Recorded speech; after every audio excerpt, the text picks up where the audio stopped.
வாழ்க வையகம், வாழ்க வளமுடன். வாழ்க்கை மலர்கள். நால்வோர் நற்சிந்தனை. ஜனவரி 25. தலைப்பு: மெய்ஞான வாயில். புருவ மையத்தை ஆக்கினை சக்கரம் என்று கூறுவது வழக்கு. அவ்விடத்திலேயே மனதை குண்டலினியில் ஒடுக்கி பழக உயிருக்கும் மனதுக்கும் இடையே உள்ள தொடர்பு விளங்கும். உயிர் புலன்கள் மூலம் விரிந்து படர்க்கை நிலையில் மனமாக இருக்கிறது.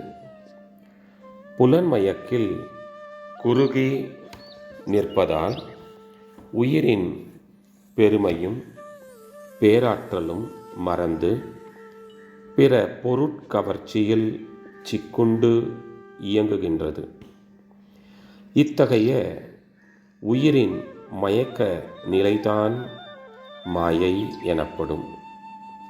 மயக்க நிலையில் உயிர் அடையும் மனோநிலைகளில் தனக்கும் பிறருக்கும் துன்பம் விளைவிக்கும் தீமைகளே பேராசை, சினம், கடும்பற்று, முறையற்ற பால்கவர்ச்சி, உயர்வு தாழ்வு மனப்பான்மை, வஞ்சம் என்னும் அருகுணங்களாகும்.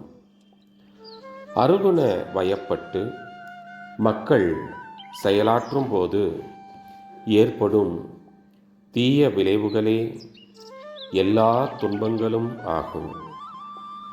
மயக்க நிலையிலிருந்து தெளிவு பெற உயிருக்கு விழிப்பு நிலை பயிற்சி அவசியம்.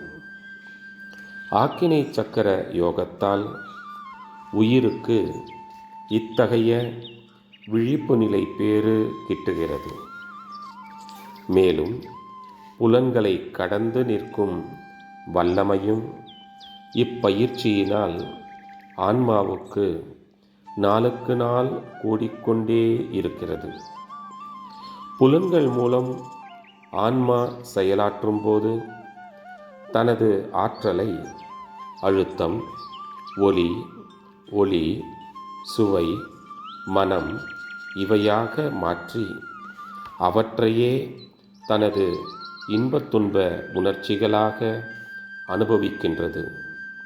தனது இயக்க விளைவுத்தான் இன்பமும் துன்பமும் எனும் உண்மையை உணராமல் மயங்கி நிற்கும் நிலையிலிருந்து தெளிவு பெற்று தன் ஆற்றலை பொறுப்புணர்ந்து செலவிடும் பண்பு ஆன்மாவுக்கு இப்பயிற்சியினால் ஓங்கும்.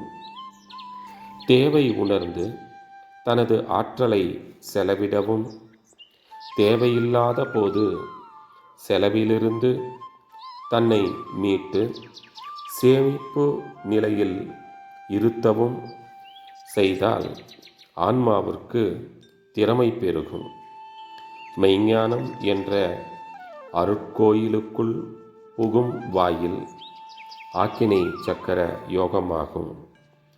ஆசானால் எழுப்பப் பெற்ற குண்டலினி சக்தியின் இயக்க விரைவு நாளுக்கு நாள் கூடிக்கொண்டே இருக்கும். உடல் நலம், மனநலம் ஓங்கும். முகம் அழகு பெறும். அருட்தந்தை வாழ்க வளமுடன். தொடரும்.